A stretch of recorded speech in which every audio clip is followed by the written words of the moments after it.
Estado Mínimo, Ideias Máximas. Diga aí, um podcast focado em liberdade e negócios. Lucas Mendonça aqui mais uma vez, direto do 12º Fórum Liberdade e Democracia de Vitória. Estamos aqui dias 13 e 14 de novembro, nessa parceria do Instituto Líderes da Manhã com o podcast Diga aí, e agradecendo mais uma vez o apoio da Apex e da WorkES, que proporcionaram essa estrutura aqui para que direto do podcast, do fórum, a gente possa gravar aqui alguns episódios, aproveitando aí a ausência de Marcelo para ter um host diferente. Quem é antigo no Diga aí sabe que desde 2020 e 2021 eu estava lá nas 2 primeiras temporadas também. O convidado que está aqui com a gente agora é extremamente especial. Eu estou falando de Carlos Aguiar, que acabou de receber o Prêmio Liberdade Empresarial aqui no Fórum.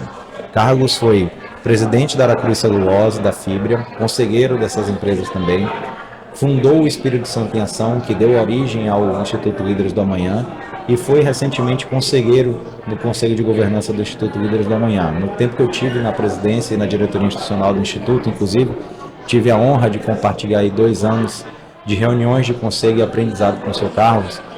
Então, para mim, é um motivo de muito orgulho estar aqui fazendo essa entrevista com ele.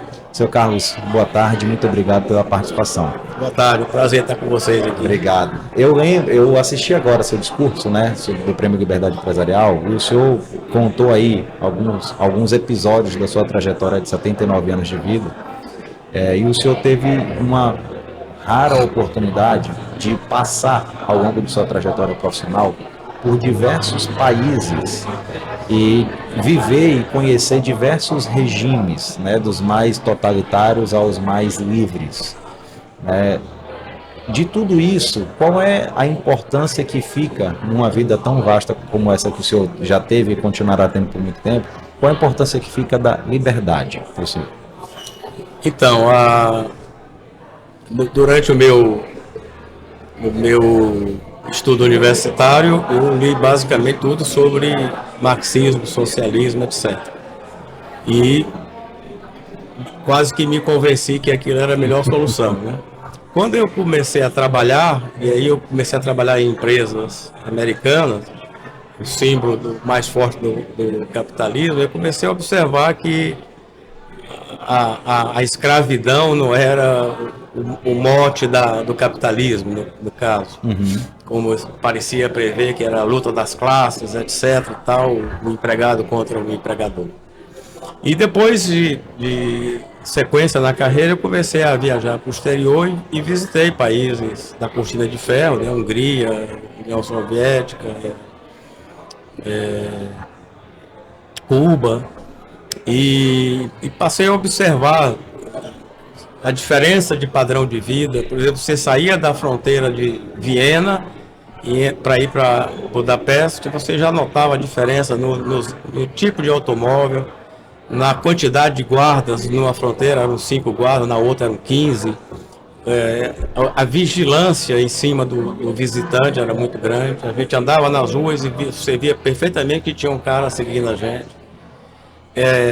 O nível de liberdade era muito restrito. Até eu uma vez estando lá na União Soviética, perguntei onde é que eu posso ouvir um jazz hoje à noite e tal. O cara, não, mas isso aqui é proibido, você não pode tocar jazz aqui. É música profana, é anticomunista, etc, etc. Então, assim, a comparação foi melhor do que ler muitos livros, porque eu via não só na parte das liberdades, mas na parte da economia também, diferenças brutais, assim. Você chegava no restaurante, o cara tinha um prato de carne, um prato de peixe, um prato de alguma coisa própria deles lá, e mais nada. O atendimento dos restaurantes, o serviço era terrível, porque só tinha gente empregada do governo e eles pouco se lixavam se você estava bem atendido ou não. Eles não davam a menor atenção para o cliente deles. Uhum. Então foi assim, um aprendizado que para mim valeu por sei lá quantas literaturas eu tinha que ler, quantos Adam Smith eu tinha que ler para entender na prática o que eu cheguei a ver, né? Então acho que assim, Eu não entendo como alguns brasileiros que viajavam para esses países voltavam falando maravilhas, né? Talvez porque eles fossem tratados lá na elite, Por serem amigos do regime. por serem né? amigos do regime. Então, mas eu viajava para ver fábrica, para andar na rua mesmo, assim, no final de semana e tal. E visitei casas de pessoas, né, que a gente via o pouco que eles tinham. Eu cheguei a encontrar um cara que queria comprar minha calça jeans. Nossa Senhora. E quase que eu tive que tirar a calça, porque o cara ficou desesperado. Eu pago $30, não sei quanto, se você quiser aí. Que ele não tinha oportunidade de ter Ele não uma tinha calça jeans. oportunidade de ter uma dele. calça jeans, né? O senhor chegou a presenciar alguma, assim, conversar com alguém ou presenciar alguma coisa de dissidência, né? Algumas pessoas que ali sorrateiramente lutavam por liberdade, lutavam contra o regime, conheceu gente Não, desse não. jeito? Isso aí eu nunca tive essa oportunidade, porque eu ia muito rápido, né? E geralmente eu ia com alguém da empresa. Então, eu estava bem, vamos dizer, conectado com alguém que devia ser amigo do regime. E esse era um ponto que eu ia trazer agora. Assim, e o que é que essas pessoas com quem vocês faziam negócios nesses países, né, originárias desses países, com menos liberdade, como era a visão delas a respeito disso? Eram sempre empresas que ali naquela situação eram amigas do regime, ou tinham empresas que também questionavam, olhavam para fora e vinham, olha, não dá mais para ficar aqui, é melhor levar nosso negócio para fora? Não, eu nunca tive esse tipo de discussão com eles, né? Mas o que eu observava era assim, que, por exemplo, se uma fábrica de celulose na Finlândia tinha 500 empregados, na Rússia tinha 5.000. Nossa Senhora. Então, era uma diferença muito grande de produtividade. E aí você andando na fábrica, você via que tinha porteiros, em cada porta da fábrica tinha um porteiro sem precisar, né? Era E assim, essas fábricas estatais, né? estatais, e todas para dar emprego, né? Tudo para dar emprego. Então, é como você vai a Havana, você via gente nas esquinas, cada esquina tem uma pessoa anotando alguma coisa. Aí eu parei para perguntar, o que você está anotando? Não, eu anoto quantas pessoas passam por dia aqui. Ele, pô, mas não passa quase ninguém aqui. Não, mas eu tenho que anotar. Para quê e para nada? Para Só quê? pro cara ter emprego. Tem menor, só para dar emprego. Né? E aí viu tudo isso, em determinado momento da sua vida, né, já vivendo aqui no Espírito Santo. O senhor conta essa história como poucos, né? O Estado vivia aí, né, principalmente ali na década de 90, final da década de 90, um momento muito triste da sua história, né? O que é que dessas experiências no exterior, vivendo, conhecendo esse mundo sem liberdade, etc., o senhor trouxe para, junto com outros, ter a ideia de montar o Espírito Santo em Ação e etc.? O que é que de lá vocês conseguiram aproveitar para mudar a história do Espírito Santo? Eu acho que nessa época aqui do Espírito Santo, eu já tinha consolidado na minha cabeça que o melhor regime era democrático e melhor sistema econômico era a economia de mercado aberto, coisa que o Brasil também não era tão aberto assim, né? Perfeito. Não é até hoje. Mas não é até hoje, eu tinha essa convicção. Quando aquele processo começou a deteriorar aqui no Espírito Santo, que culminou com a saída da Xerox, com os jornais de São Paulo falando que a gente era uma terra sem lei, a gente viu que a liberdade para fazer negócios aqui estava diminuindo, até que eles chegaram a fazer uma lei contra o plantio de eucalipto para celulose, não era para qualquer coisa. Ou seja, tolhendo totalmente a liberdade de uma forma totalmente inconstitucional. Né?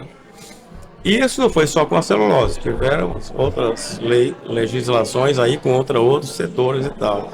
Então aí a gente resolveu que, olha, não dá para crescer uma empresa ou qualquer negócio numa situação onde as instituições não lhe dão garantia nenhuma, né? Ou seja, você está sujeito ao cara da vez ali querer te pressionar. Foi aqui que nós nos juntamos a uns 16 ou 17 empresários e definimos que a gente deveria participar mais da sociedade, dos movimentos, Aí fomos conversar com os bispos, com pastores, com OAB, com o Ministério Público, e foi formando uma corrente. E a nossa objetivo principal era dar ao Estado um rumo depois que essa parte fosse solucionada. Quer dizer, investir para ter um planejamento estratégico, para os políticos seguirem uma coisa que desse ao Estado uma direção de longo prazo. Além de 4 anos de reeleição. Né? Isso. Tivemos participar nas eleições com a ajuda de campanha, que naquele tempo as empresas grandes principalmente não participavam por receio, né, de ser mal falada, mas a gente decidiu ajudar naquela campanha e tudo por dentro, tudo com cheque na mesa. Conseguimos eleger bons políticos, tanto para o governador como para a Assembleia. E fizemos uma união, inclusive, de extremos opostos para o bem do Estado, né? Então, por exemplo, o primeiro presidente da Assembleia foi um deputado do PT, né? Que, se fosse me perguntar, eu não ia querer indicar, mas como me explicaram que era para o bem do Estado, que o cara era muito sério e tal, e realmente era sério. E comprou o projeto de longo prazo. Comprou o projeto de longo prazo, então nos unimos em torno de um objetivo, com diferentes ideologias, credos e pensamentos, etc. Maravilha. E aí nós estamos hoje há pouco mais de 20 anos, né, desde a criação do Espírito Santo em Ação. O Estado hoje é um Estado referência nacional em diversos aspectos e o papel do Espírito Santo em Ação nisso é absolutamente inegável. Todo capixaba ou todo radicado capixaba como nós dois deveria, sem dúvida nenhuma, agradecer muito ao Espírito Santo em Ação e conhecer mais essa história. Mas olhando para frente, né, pensando no tema do fórum, porque as nações prosperam, na sua visão, aonde mais a gente precisa mexer, mudar e melhorar para o Espírito Santo prosperar ainda mais? Bom, eu acho que um problema que eu vejo sempre é lideranças políticas, né? Eu falava isso na época que o governador era o Paulo Arthur, e já falei isso na época do governador Casagrande.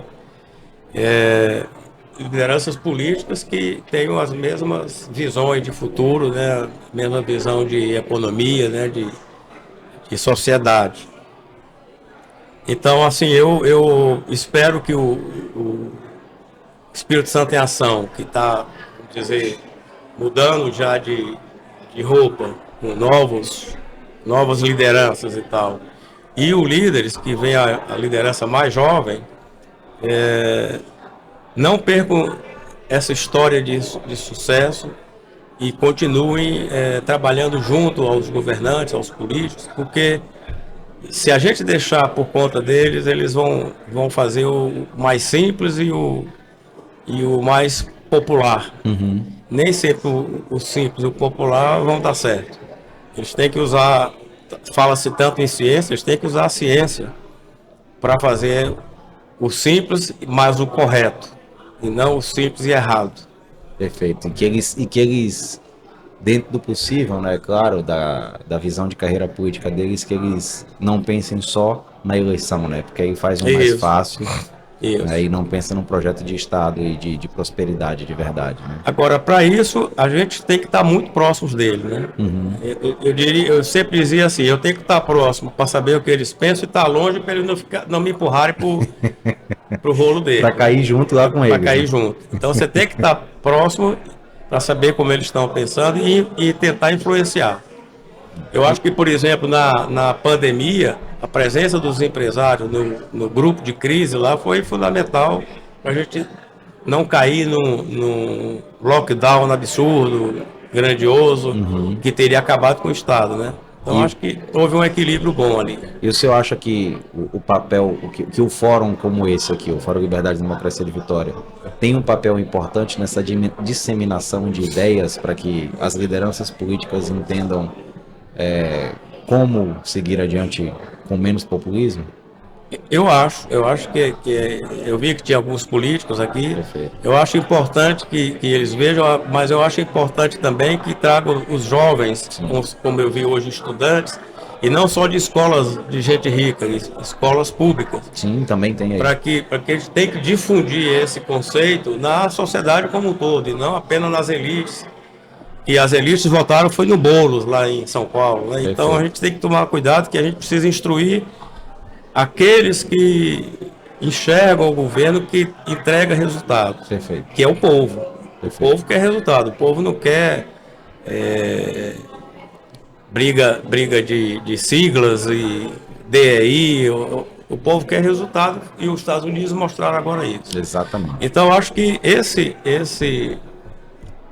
esse tipo de evento é importante para difundir essas ideias, mas vocês têm que atrair gente que não são só os que já concordam com as ideias. Perfeito. Vocês têm que atrair gente que precisa ser alimentadas com essas ideias. É um grande desafio, e é justamente para isso, né, que o Fórum faz, né? Tentar trazer gente aqui para convidar a sociedade para entender o que a gente discute, entender o que a gente pensa e tentar pavimentar o solo de ideias aí boas para o futuro.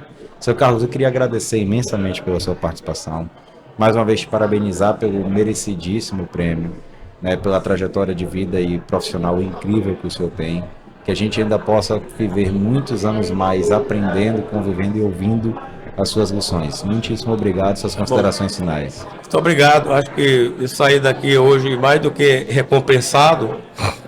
Fiquei até emocionado lá com as palavras do apresentador.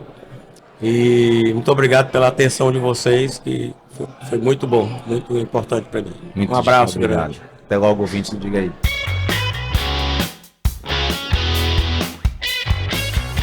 Estado Mínimo Ideias Máximas. Diga Aí, um podcast focado em liberdade e negócios.